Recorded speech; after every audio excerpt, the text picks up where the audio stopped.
Hello dear student, कैसे हैं। आज हम लेकर आए हैं कंट्रोल एंड कोऑर्डिनेशन। ये लेक्चर नंबर 2 है। पीछे लेक्चर में हम पढ़े थे कंट्रोल एंड कोऑर्डिनेशन क्या होता है। जैसे कि नर्वस सिस्टम और इंडोक्राइन सिस्टम दोनों मिलकर क्या करता है, हमारे बॉडी को कोऑर्डिनेट करता है और हमारे बॉडी का फंक्शन होते रहता है। तो हमारा जो ब्रेन है, हमारा जो नर्वस सिस्टम है, वह किससे बना हुआ है। It is made up of neurons. Neurons किसको कहते हैं कि हमारा बॉडी जो है किससे बना हुआ है, सेल से बना हुआ है। ऐसा तो नहीं एक ही सेल से बना हुआ है, बहुत सारे सेल से मिल के क्या बना है, हमारा बॉडी बना है। जितना भी एनिमल है सेल से बना हुआ है। उसी तरह हमारा क्या है, ब्रेन है, नर्वस सिस्टम है। इस नर्वस सिस्टम में बहुत सारे न्यूरॉन्स मिलके, न्यूरॉन सेल मिलके क्या बनाया है, पूरा नर्वस सिस्टम बनाया है। ये जो स्ट्रक्चर बनाए हैं, सिर्फ ये क्या है, एक न्यूरॉन है। तो ये क्या है, structural and functional unit of nervous system. Nervous system का ये एक सेल को क्या बोलेंगे, न्यूरॉन बोलेंगे। इसकी आकृति की बात करें तो ये कैसा है कि ये देखो, इस बीच वाले को बोलेंगे हम लोग सेल बॉडी। ये पूरा, इस पूरे पोर्शन को क्या बोलेंगे, सेल बॉडी बोलेंगे। और इस सेल के अंदर क्या प्रेजेंट रहता है, न्यूक्लियस रहेगा प्रेजेंट। साइड में आप लोग को फिंगर लाइक स्ट्रक्चर दिख रहा होगा, जो कि हेयर लाइक स्ट्रक्चर रहता है, इसको कहते हैं डेंड्राइट्स। उसके बाद ये आता है हमारा बीच वाला पोर्शन जो नीचे है, इसको कहते हैं हम लोग एक्सॉन। इस वाले यहाँ से लेके यहाँ तक, इस यहाँ से पूरा यहाँ तक क्या कहते हैं, एक्सॉन कहते हैं। इसमें क्या, यहाँ पे श्वान सेल ये है और लास्ट में इसको एक्सॉन टर्मिनल कहते हैं। आइए शुरू से बात करते हैं, थ्योरी देख लेते हैं क्या कहता है कि नर्वस सिस्टम। सबसे पहले बात करते हैं, हमारा जो नर्वस सिस्टम है वह 2 पार्ट में बांटा गया है।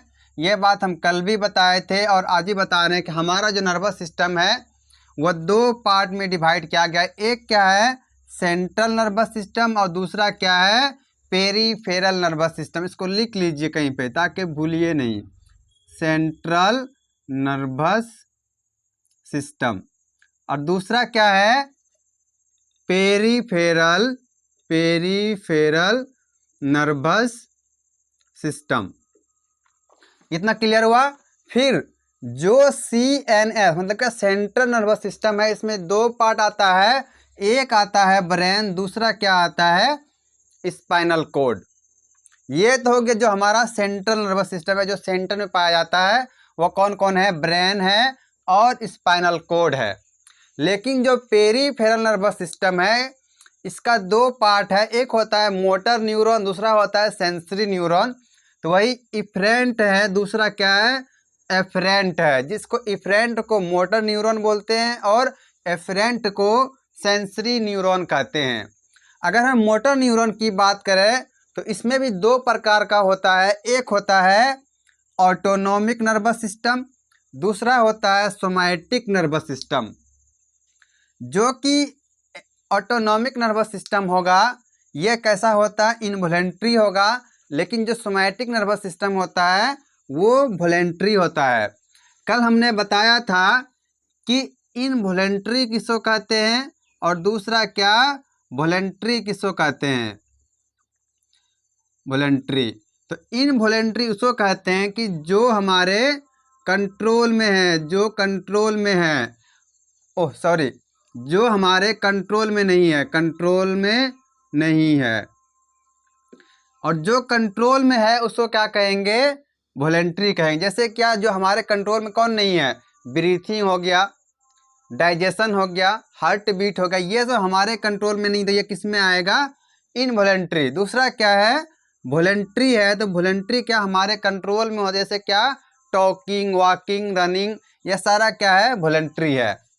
तो वही है, एक सोमैटिक नर्वस सिस्टम है, दूसरा एनाटॉमिक नर्वस सिस्टम है। तो जो सोमैटिक नर्वस सिस्टम उसमें क्या रहता है, वॉलेंट्री रहता है। ये तो हो गया बेसिक बात। लेकिन अगर हम इस सेल की बात करें, हमारा जो नर्वस सिस्टम बना हुआ है किससे बना हुआ है, न्यूरॉन्स से बना हुआ है। तो अगर न्यूरॉन्स की बात करें तो सबसे पहले आता है कि न्यूरॉन्स होता क्या है।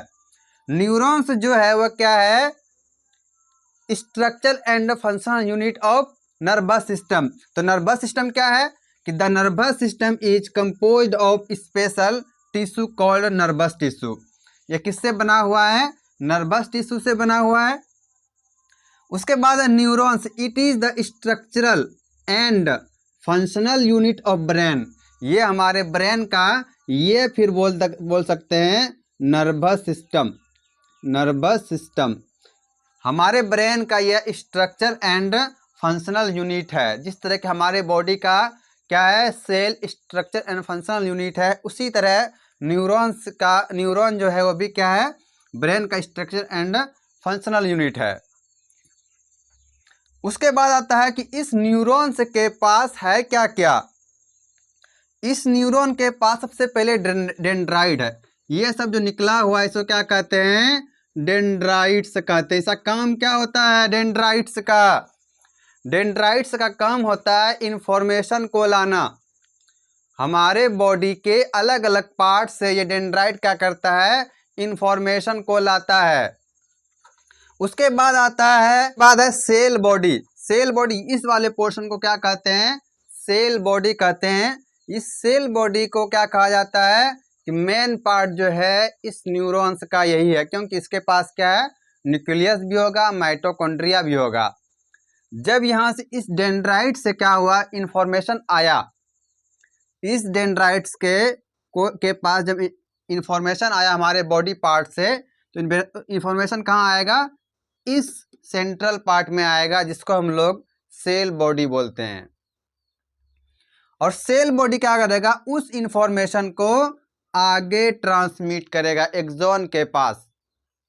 कहाँ ट्रांसमिट करेगा, एक्सॉन के पास ट्रांसमिट कर देगा। तो सेल बॉडी क्या करता है, the cell body central part of the neurons. ये क्या है, न्यूरॉन्स का सेंट्रल पार्ट है, और इसके पास न्यूक्लियस भी रहता है और माइटोकॉन्ड्रिया भी प्रेजेंट रहता है। लास्ट आता है एक एक्सॉन। एक्सॉन किसको कहते हैं, ये लास्ट वाला जो पोर्शन है यहाँ से यहाँ तक, इसको बोलते हैं एक्सॉन, और इस लास्ट वाले भाग को बोलेंगे एक्सॉन टर्मिनल। एक्सॉन क्या करता है कि जो इस सेल बॉडी के पास मैसेज था उसको फिर दूसरे न्यूरॉन्स के पास भेजता है। It conduct the message away from the cell body. यह सेल बॉडी से दूर लेकर जाता है मैसेज को दूसरे न्यूरॉन्स के बाद, एंड ट्रांसमिट अनोदर सेल। एक चीज समझिएगा कि मान लीजिए ये एक न्यूरॉन है, ठीक, एक न्यूरॉन, इसके पास इंफॉर्मेशन आया, दूसरा न्यूरॉन दूर में थोड़ा, फिर तीसरा यहाँ है, फिर चौथा यहाँ है, फिर पांचवा यहाँ है। तो इन सब के बीच में आपको बीच में कोई खाली जगह दिख रहा है, बीच में ये खाली जगह है, इसको कहते हैं साइनेप्टिक गैप। तो यह इसके पास इस न्यूरॉन्स के पास मैसेज आया। अब यह क्या किया, सेल बॉडी से एक्सॉन की तरफ गया, और एक्सॉन क्या कर देगा, ट्रांसफर कर देगा दूसरे न्यूरॉन्स के पास। ये किसका काम है, एक्सॉन का काम है। और इसके बीच में जो गैप है उसको कहते हैं साइनेप्टिक गैप। हमारे ब्रेन में जितना भी न्यूरॉन्स है, सब कोई भी न्यूरॉन्स आपस में जुड़ा हुआ नहीं है, सबके बीच में ये खाली जगह है, गैप है, और उस गैप को बोला जाता है साइनेप्टिक गैप। और यहाँ से मैसेज क्या फुदक के यहाँ आता है, मतलब क्या कि जंपिंग करते हुए आगे बढ़ता है, यह मैसेज जंपिंग करते हुए एक न्यूरॉन से दूसरे न्यूरॉन के पास जाता है। इतना क्लियर हुआ। तो वही है गैप बिटवीन टू न्यूरॉन्स, दो न्यूरॉन्स के बीच जो गैप है उसको क्या कहते हैं, साइनेप्टिक गैप्स। एक लास्ट आता है रिफ्लेक्स एक्शन। ये क्या होता है रिफ्लेक्स एक्शन, कि जब हम किसी हॉट ऑब्जेक्ट पे अपने हाथ को रखते हैं कि अचानक से चला जाता है, अगर सोच के नहीं, अचानक से चला जाता है, तब उस टाइम क्या करते हैं हम, उस हाथ को अचानक से हट जाता है अपने आप बिना कुछ सोचे। तो ये काम कौन कर रहा है, हमारा स्पाइनल कोड।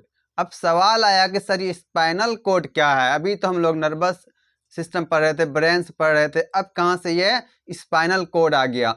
स्पाइनल कोड जो है हमारे रीढ़ के जस्ट बीचों बीच पाया जाता है एक रॉड लाइक स्ट्रक्चर, उसको क्या कहते हैं स्पाइनल कॉर्ड। जब हमारा ब्रेन का कहीं व्यस्त रहता है तो वो काम करता है ऑटोमेटिक, तो उसी हाथ जलने पे क्या करता है वो खुद ही इंफॉर्मेशन को लेके बोलता है जल्दी से हाथ हटाइए। तो ये रिफ्लेक्स एक्शन क्या करता है कि तुरंत अपने आप काम करता है, उसको कहते हैं रिफ्लेक्स एक्शन।